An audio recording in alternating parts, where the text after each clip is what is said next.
falar sobre a lei delegada, tá certo? A lei delegada, na verdade, nós sabemos que tem um amparo na nossa Constituição Federal de 1988, no que diz respeito aí à delegação que é oferecida, né, via Congresso Nacional, ao Poder Executivo para que ele possa tratar diretamente de alguns assuntos na seara tributária. Nós sabemos que isso, na verdade, não se aplica a toda e qualquer matéria, como nós veremos logo adiante, tá bom? Pois bem, além disso, temos ainda a figura de quê? Do princípio da simetria, né? Se isso é permitido para o chefe do Poder Executivo Federal, de igual modo tem o permissivo também para que se aplique, né, digamos assim, no âmbito dos estados e dos municípios. Porém, há que haver uma permissão, quer seja na Constituição Estadual e quer seja no âmbito da Lei Orgânica Municipal, tá bom? Então, pode ser aplicado o princípio da simetria? Sim. E quais são as exceções? Quais são as matérias que, na verdade, não podem ser objeto de delegação? Vamos lá? Nós temos aquelas matérias que são reservadas à lei complementar, porque senão ficaria fácil, né? Aí seria mole. Ora, se a Constituição está dizendo que é por meio de matéria de lei complementar, o processo legislativo, como nós vimos, é um processo muito mais complexo, né? A partir do momento que a Câmara de Vereadores transfere isso para o Poder Executivo, aí fica mamão com açúcar, né? Para que ele possa usar, dispor, usufruir, gozar e agir como quiser, né? Tratando desses assuntos. E nós sabemos que a Constituição, ela veda, então é uma exceção, ok? Outro, atos de competência exclusiva de quem? Do Congresso Nacional. O Congresso Nacional não poderá delegar ao chefe do Poder Executivo Federal, né, atos que são de sua competência exclusiva. A Constituição veda. Temos mais? Sim, competência privativa da Câmara dos Deputados. Esses assuntos também não podem ser objeto de quem? De lei delegada, tá certo? Pois bem, legislação sobre a organização tanto do Ministério Público quanto do Poder Judiciário, principalmente quando se tratar de suas carreiras. Esses assuntos não podem ser, na verdade, tratados através de uma lei delegada. E até com certa ressalva, né, no sentido positivo, claro, porque senão haveria uma interferência, né, digamos assim, dos poderes, do chefe dos poderes, porque aí o Poder Executivo estaria legislando sobre alguém que, um outro poder, Poder Judiciário, sobre a magistratura, a lei orgânica da magistratura, né? E aí serviria até como uma forma de represália, dependendo da situação, de alguns casos, como nós estamos vivenciando no Brasil, né? Um conflito, eu diria assim, entre os poderes, né? Então, portanto, não pode, através de uma lei delegada, né, você acabar estabelecendo ou tratando de assuntos, né, inerentes aí ao Ministério Público e ao Poder Judiciário. Assuntos que dizem respeito à nacionalidade, cidadania, né, direitos individuais, políticos e eleitorais, também não podem ser tratados mediante lei delegada. Ok? Vamos lá! Diretrizes orçamentárias e orçamentos. Esses assuntos não podem ser tratados, né, através de lei delegada, então somente através daquelas leis em sentido formal, né, que obedeçam o processo legislativo de forma correta, como deve ser, como manda o figurino. Vamos lá então? Falaremos agora sobre as medidas provisórias, né? Medida provisória tem fundamento aonde? Artigo 62 da Constituição Federal, e vai dizer o seguinte, olha, em casos, e aqui eu chamo até a atenção já desde o início, em caso de quem? De relevância e urgência, o presidente da República poderá, gente, não é deverá, é poderá, poderá adotar medidas provisórias com força de lei. Portanto, a medida provisória tem força de lei, devendo submetê-las de imediato ao Congresso Nacional. Só abrindo parênteses para falar o seguinte, essa lei aqui é uma lei ordinária. Opa, cuidado, é uma lei ordinária, tá certo? Não é uma lei complementar. Então, a medida provisória tem uma força de lei ordinária e nós veremos o motivo disso daí, tá certo? Relevância e urgência, que poderá o presidente da República tratar de assuntos. Quem pode editar uma medida provisória? Quem é que pode editar? Quem é que pode? Vamos lá? O Poder Executivo, aqui no caso federal, bem como os demais, tá certo? Tanto o governador quanto o prefeito. Mas, para isso, tem que ter o quê? Tem que haver uma previsão nas respectivas constituições e nas leis orgânicas. Ou seja, se não tiver uma previsão lá na lei orgânica de que o prefeito poderá editar uma medida provisória, não tem que se falar em princípio da simetria. Não há o permissivo para que ele baixe uma medida provisória, tá certo? Então, portanto, o chefe do Poder Executivo pode? Pode.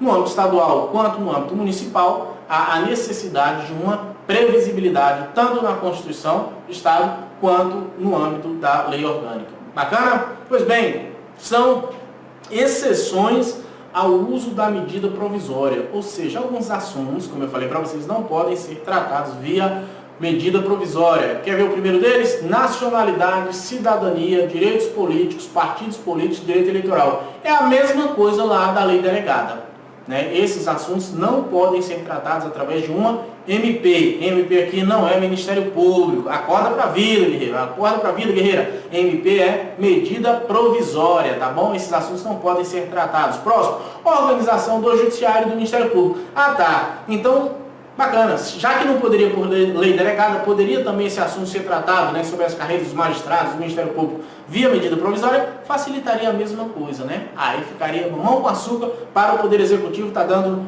pitaco lá na carreira do MP e na carreira dos magistrados, né, do Poder Judiciário. A independência aí iria para o pau. Pois bem, detenção ou sequestro de bens de poupança popular ou qualquer outro ativo financeiro. Então, o presidente da República, na verdade, não pode baixar a medida provisória e confiscar os bens, como aconteceu aí na história do Brasil. Vai buscar o ano lá, salvo engano, foi na época de Collor, né, que estão confiscando todo esse dinheiro. Então, na verdade, não pode uma medida provisória nesse sentido, tá certo? A Constituição Federal, ela não permite. Quem mais? Planos plurianuais, diretrizes orçamentárias, orçamento de crédito, também esse assunto não pode ser tratado, né, mediante medida provisória, certo? Quem mais? Matéria reservada à lei complementar. Então aqui, ó, eu chamo bastante atenção, principalmente isso aqui, porque ele cai. Por isso que eu coloquei lá em cima, né, que aqui que seria com força de lei ordinária. Por quê? Porque a matéria reservada à lei complementar, ela não pode, né, ser instituída, digamos assim, ou tratada via medida provisória. Então, o tributo, né, que é instituído via lei complementar, ele não poderá ser instituído através de medida provisória. Não pode, por quê, Marcão? Porque, na verdade, a Constituição não permite que matérias, né, que sejam tratadas mediante medida provisória ou lei complementar, no caso, matérias que são tratadas mediante lei complementar, não poderão ser tratadas por medida provisória. A força de lei que tem aqui a medida provisória, na verdade, essa força de lei é o quê? É uma lei ordinária, tá certo? E nós vimos lá no processo legislativo a diferença que tem entre um e outro. Embora não haja hierarquia, né, nós sabemos que a lei ordinária não pode tratar de assuntos de lei complementar sob pena de inconstitucionalidade, não ilegalidade, ok? Inconstitucionalidade por invasão de competência. Vamos mais adiante agora, vamos falar sobre os tratados e convenções internacionais. Eu disse no início da aula, né, da primeira aula, na verdade, que os tratados, né, e convenções internacionais são celebrados pela União. A União pode fazer isso, né, exercendo a sua soberania, no caso do Estado do Brasil, e celebrar esses tratados que terão uma repercussão aonde? No nosso país, no âmbito interno. Qual a fundamentação legal para isso? Vamos lá, artigo 84 diz o seguinte, olha, compete privativamente a quem? Ao presidente da República, inciso 8º, celebrar tratados, né? Compete ao presidente da República celebrar tratados, convenções internacionais, tá certo? Que estão sujeitos a quem? Ao referendo. Esse referendo, na verdade, está sujeito ao referendo do Congresso Nacional. Ok, gente? Então, portanto, é permitido os tratados internacionais na seara do direito tributário? É sim, né? Bem como tratados de direitos humanos, né? Nós tivemos recentemente aí no julgamento daquele recurso do Lula lá, né? Em que uma das, acho que é das comissões, um dos órgãos da ONU lá mandou uma recomendação para que o judiciário brasileiro acolhesse, né, no sentido de permitir que o Lula, salvo engano, pudesse participar da sua campanha, né, e que na verdade não há uma força de vinculação, muito embora teve um voto de um ministro, que salvo engano foi do Fachin, né, que ele acolheu, ele entendeu que teria a vinculação a essa recomendação da ONU, né, mas os demais ministros entenderam que não. Isso eu estou ilustrando, embora seja do cunho do direito eleitoral, para que vocês tenham em mente, porque é algo bem recente aí na história do Brasil, tá certo? Pois bem, vamos lá então. Temos a previsão ainda, né, no que diz respeito aos tratados e convenções, no Código Tributário Nacional. Onde é que está escrito isso? Artigo 98, o artigo 98 do CTN, está aí na tela, diz o seguinte, olha, os tratados e as convenções internacionais revogam ou modificam o que? A legislação tributária interna. Quando nós estamos falando em legislação tributária, eu não estou aqui a dizer, nós não estamos a dizer, quando sempre referimos à legislação tributária, não estamos a dizer que é tão somente a lei, tá? Então, na realidade, os tratados e as convenções internacionais, eles acabam que revogando ou até mesmo modificando toda e qualquer legislação tributária, atos administrativos, portarias, instruções, a própria lei, tá certo? Porque na Constituição Federal ele tem um status, né, de emenda, então, portanto, na Constituição. E serão observados pelas que lhes sobrevêm, ou seja, pelas legislações posteriores, deverão observar os tratados celebrados no âmbito internacional. Ok?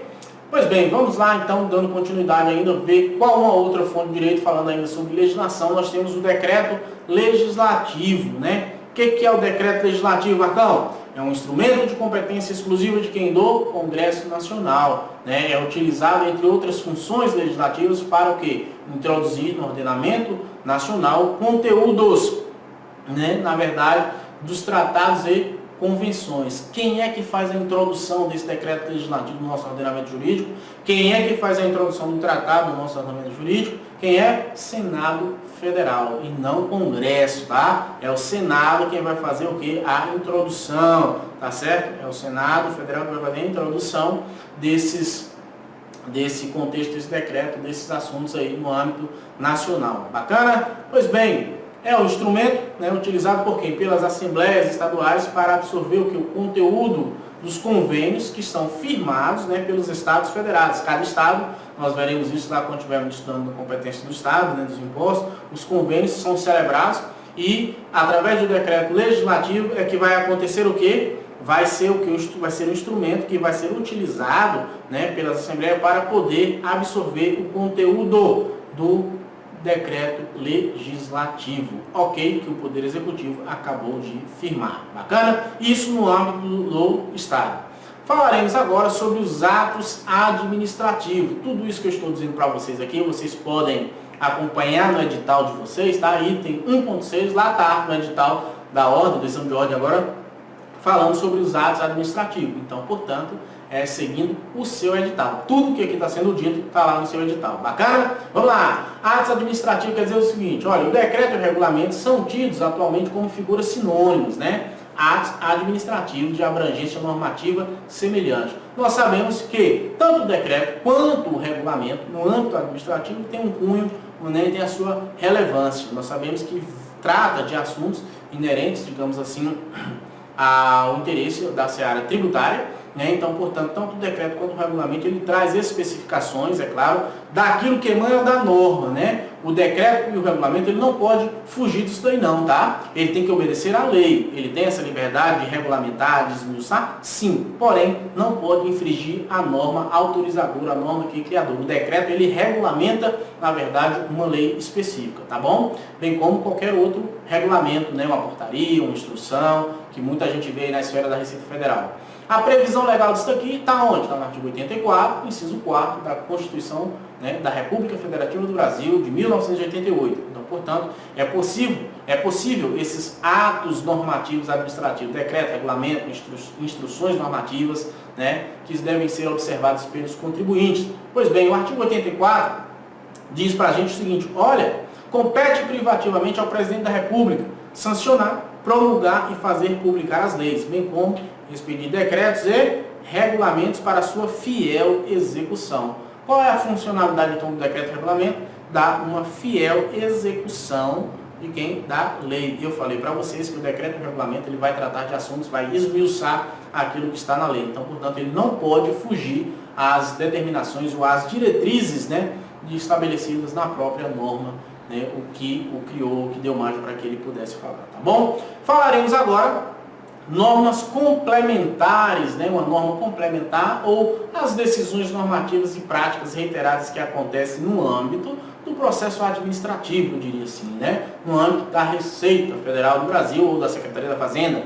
Essa norma complementar são atos normativos, né, expedidos por quem? Pelas autoridades administrativas, pela autoridade fazendária, pelo próprio fisco, né? Então são essas decisões proferidas no âmbito do processo administrativo, aí pelo próprio fisco, tá certo? No que diz respeito à seara do processo administrativo, né, ou no âmbito do fisco municipal, da Fazenda Pública, municipal, do Estado, do Distrito Federal, bem como da própria União PGFN, tá bom? Então, na verdade, são normas expedidas por essas autoridades administrativas.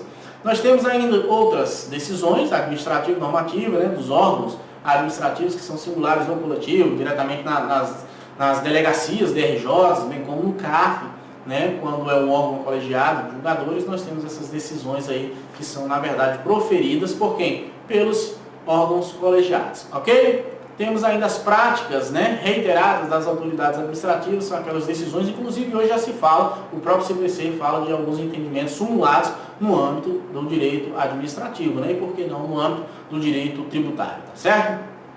Pois bem, convênios que entre si celebram a União, o Estado, o Distrito Federal e os municípios. Então, portanto, são decisões celebradas, né, através da União, dos encontros que acontecem desses convênios para tratar, via de regra, quando é no âmbito estadual, né, o ICMS ou de outros assuntos inerentes ao direito tributário, mas isso acontece muito na figura do ICMS, do ISS, para quê? Para evitar o que nós chamamos de guerra fiscal, tá bom, gente?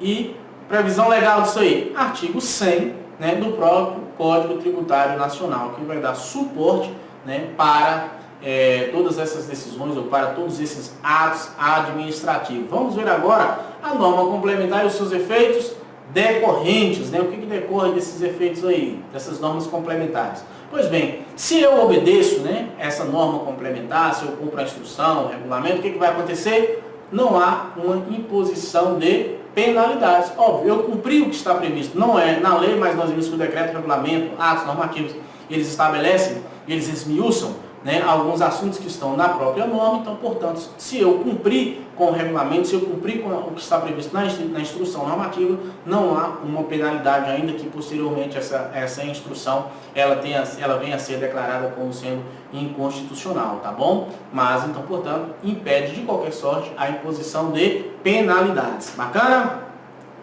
Próximo, o que vai acontecer? A cobrança de juros de mora, óbvio, porque eu cumpri. Se uma vez cumprida, né, o que está nas normas complementares, não há que se falar em cobrança de juros, de mora e tudo mais, se eu deposito os valores.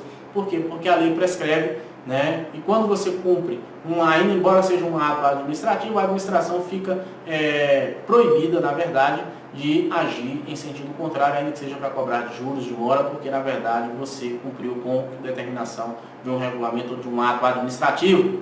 A atualização do valor monetário, da base de cálculo, do tributo, ou seja, não pode. Se você, na verdade, a norma estabelece, né, digamos assim, aquela atualização, você também cumpriu, então, portanto, impede o que haja uma atualização, ainda que a norma posteriormente venha a ser modificada. E você, como advogado tributarista, né, você tem que ter bastante atenção quanto a isso, principalmente na esfera das multas, né?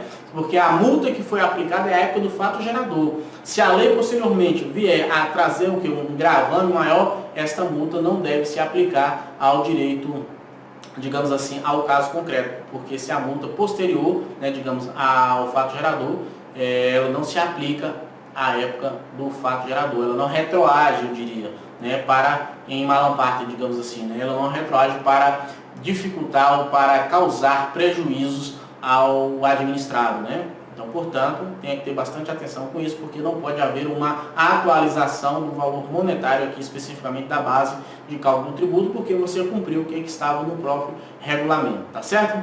Pois bem, previsão legal também, artigo 100, parágrafo único do CTN. Por fim, vamos ver os convênios que são celebrados, falei ainda há pouco, na esfera dos estados. Convênio é o ato normativo, né, executivo infralegal, que expressa, né, em matéria tributária, ajuste de vontade entre os entes federativos, né? A Constituição Federal ela vai trazer uma exceção, eu diria, ao princípio da legalidade, né? Vai permitir que esses convênios tenham força de lei. Artigo 155, parágrafo 2º, inciso 12, a linha G, que são as decisões que permitem, inclusive, alterar, digamos assim, as suas leis.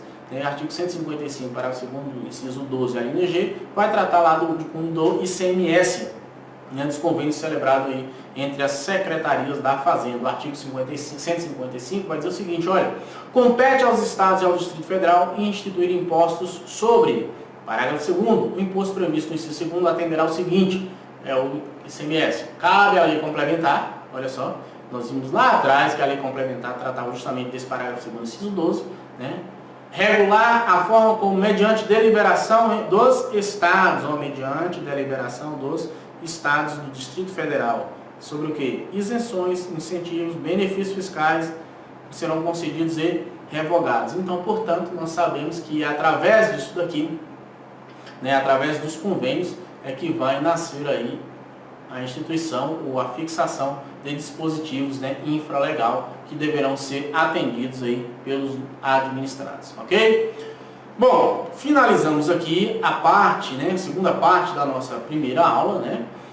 Deixo aí para vocês meu contato nas redes sociais, no Instagram,